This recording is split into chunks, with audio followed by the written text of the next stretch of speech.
नमस्कार, स्वागत है आपका हमारे चैनल पर। देश की सुरक्षा और राज्यों की सुरक्षा के लिए जिस तरीके से केंद्र सरकार की तरफ से एक के बाद एक बड़े कदम उठाए जा रहे हैं, अगर हम स्टेट बॉर्डर्स की बात करें, चाहे फिर वो पंजाब हो, गुजरात हो या वेस्ट बंगाल हो, बात आज हम पंजाब की करेंगे क्योंकि पंजाब में आए दिन जिस तरीके की चीजें देखने के लिए मिल रही हैं, सोशल मीडिया से लेकर सड़कों पर आज लोग निकले हुए हैं पंजाब के हालातों को लेकर। आज जिस तरीके से पंजाब में हालात हैं, पंजाब की राज्य सरकार को लेकर तमाम पार्टियां और देश की जनता हमलावर है कि कैसे दिन दहाड़े हत्याएं पंजाब में हो रही हैं। और ऐसा ही मंजर हमने पहली बार नहीं देखा है, क्योंकि इससे पहले भी किस तरीके से 2022 5 जनवरी को देश के प्रधानमंत्री जो कि Z+ सिक्योरिटी अपने साथ लेकर चलते हैं, उनकी भी जान को खतरा था। इस समय पर देश के प्रधानमंत्री नरेंद्र मोदी पंजाब गए थे अपने लोगों से मिलने, यानी कि लोगों से क्या मिलना, सभी लोग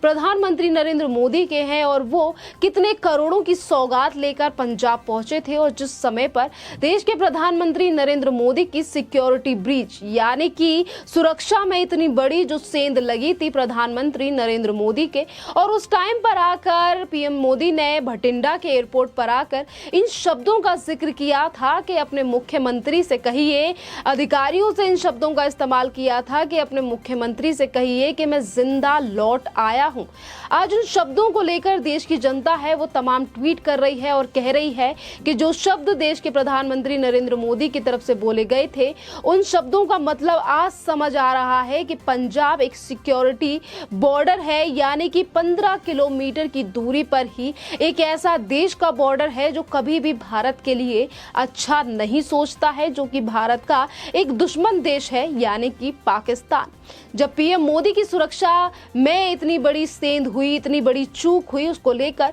तमाम विपक्षी पार्टियों से लेकर लोगों ने कहा कि पीएम मोदी तो सिर्फ सस्ती राजनीति कर रहे हैं। पीएम नरेंद्र मोदी के जो काफिला था, जिस जगह पर पीएम नरेंद्र मोदी जा रहे थे, जिस सभा में जा रहे थे, वहां लोग नहीं पहुंचे थे, इसीलिए देश के प्रधानमंत्री नरेंद्र मोदी ने बहाना बनाया है और इसीलिए वो बहाना बनाकर लौट आए हैं। और वहीं अगर कांग्रेस के नेता सिद्धू की बात करें तो उन्होंने तो ये तक कह दिया था कि पीएम मोदी 15 मिनट की बात कर रहे हैं, किसान तो दिल्ली में काफी सालों तक बैठे रहे। आज जो चीजें देश के प्रधानमंत्री नरेंद्र मोदी की तरफ से पंजाब को लेकर और जो हालात थे उसको लेकर कही गई थी, और आखिरकार क्यों गृह मंत्रालय की तरफ से बार बार पे SIT का गठन किया गया था, टीमों को पंजाब भेजा गया था, रिपोर्ट भी मांगी गई थी राज्य सरकार की तरफ से उस पूरे सिक्योरिटी ब्रीच को लेकर। आज इस पूरे मामले को लेकर सवाल इसीलिए उठाए जा रहे हैं क्योंकि पंजाब के जो हालात हैं और पंजाब में जिस तरीके से कानून व्यवस्था को लेकर आज बड़े सवाल खड़े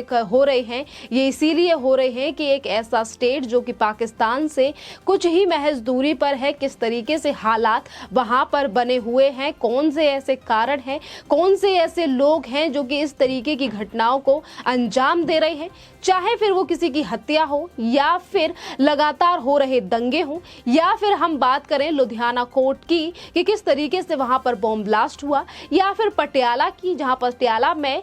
खालिस्तानी क्यों की तरफ से खालिस्तान जिंदाबाद के नारेबाजी की गई। खैर, इस पूरे मुद्दे पर भी बात करेंगे, पर पहले हम बात कर लेते हैं पंजाब को लेकर अपनी बातें रखने वाले और देश भर के मुद्दे को लेकर तमाम बार अपनी राय रखने वाले डॉक्टर कुमार विश्वास और अरविंद केजरीवाल के पुराने सहयोगी तो रह चुके हैं, पर आज वो हर किसी की पोल खोलने से पीछे नहीं रहते हैं और देश के साथ आगे बढ़ने का काम करते हैं। आपको बता दें कि आखिरकार डॉक्टर कुमार विश्वास ने अपने ट्विटर पर क्या लिखा है।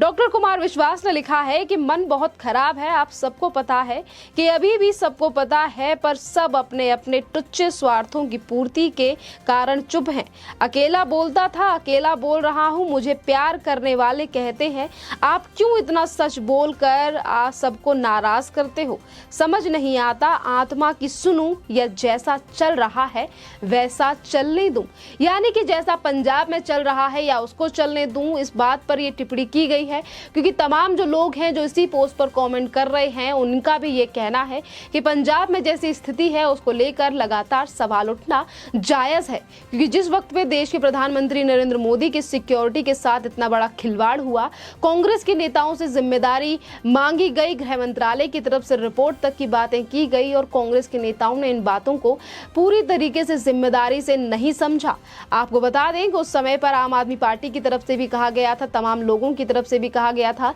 कि राज्य सरकार की जिम्मेदारी है, राज्य सरकार को संभल कर, मतलब देश के प्रधानमंत्री नरेंद्र मोदी की सिक्योरिटी को ब्रीच को लेकर जिस तरीके से तमाम विवाद खड़ा हुआ, बीजेपी भी हमलावर थी तमाम पार्टियों को लेकर, यानी कि कांग्रेस को लेकर, क्योंकि उस समय पर कांग्रेस की सरकार पंजाब में थी। पंजाब में जिस तरीके का माहौल है, एक स्टेट बॉर्डर है, इसको लेकर अभी कुछ दिन पहले केंद्र सरकार यानी कि केंद्रीय गृह मंत्रालय की तरफ से एक ऑर्डर भी पास किया गया था जिसमें बीएसएफ के दायरे को बढ़ाने की बात की गई थी। बीएसएफ का दायरा आखिरकार क्यों बढ़ाया गया था, इसी सुरक्षा को लेकर ये दायरा बढ़ाने की बात की गई थी और किस तरीके से कांग्रेस की सरकार ने इन्हीं सब चीजों का विरोध किया था और कहा था कि बीएसएफ के दायरे को बढ़ाकर केंद्र सरकार अपनी नीतियां पंजाब पे थोपने का प्रयास कर रही है। गृह मंत्री से लेकर पंजाब के गृह मंत्री यानी कि कांग्रेस की सरकार, मुख्यमंत्री से लेकर चरणजीत सिंह चन्नी से लेकर तमाम लोगों की तरफ से विरोध किया गया था इस पूरे मामले का। पर आज जो जनता है वो सवाल उठा रही है कि आखिरकार ऐसी चीजें पंजाब में ही क्यों देखने के लिए मिल रही हैं, क्योंकि आज अगर हम बात करें सिंगर सिद्धू मूसेवाला की भी बात करें तो किस तरीके से दिन दहाड़े उनकी मौत हो गई, उनको गोली मार दी गई है। इन चीजों को लेकर भी तमाम सवाल खड़े हो रहे हैं कि आखिरकार ऐसी चीजें ही पंजाब में क्यों हो रही हैं। पुलिस भी आज इस पूरे मामले पर ज्यादा सक्रिय होती हुई नजर नहीं आ रही है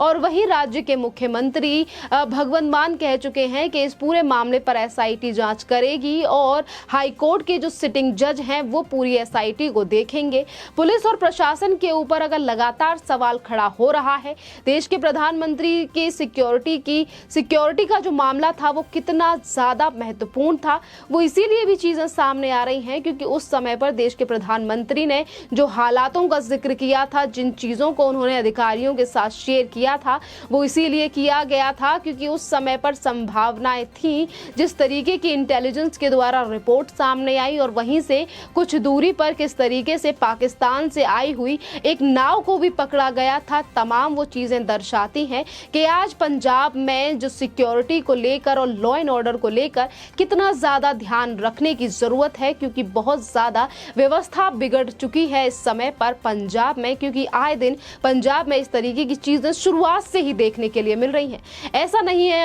अभी बस कांग्रेस की तरफ से अगर लगातार एक